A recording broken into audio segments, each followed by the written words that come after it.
आंचलिक विज्ञान उच्च माध्यमिक विद्यालय 31तम वार्षिक उत्सव पालित।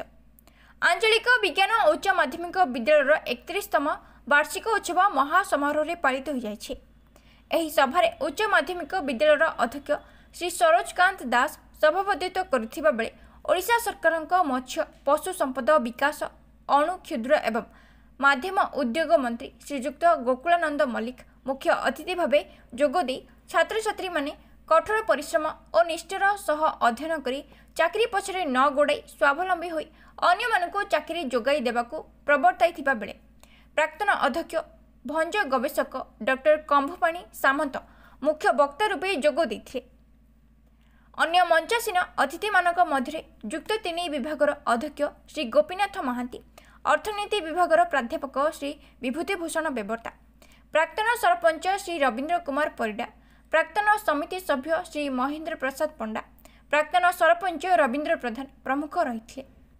एही परिप्रेक्षी में विभिन्न क्रीड़ा और सांस्कृतिक प्रतियोगितार कृति छात्र छात्री मानकु मान्यवर मंत्री ट्रॉफी और मानपत्र दे पुरस्कृत करथिले।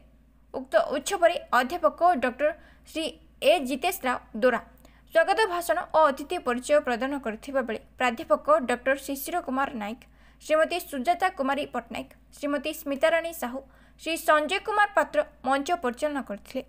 उक्त कार्यक्रम में प्राक्तन अध्यक्ष डॉक्टर कंभपाणी सामंत, डेमोन्स्ट्रेटर सर्वश्री रश्मिरंजन त्रिपाठी, प्रद्युम्न कुमार पाढ़ी को स्वतंत्र भावे मंत्री द्वारा संबर्धित करा जायथिला। उक्त कार्यक्रम को डॉक्टर दिलीप कुमार प्रधान, भंजकिशोर गौड़ और उमाचरण गौड़ परिचालना करथिबा बेले महाविद्यालयर समस्त अध्यापक अध्यापिका और कर्मचारी माने सहयोग करथिले।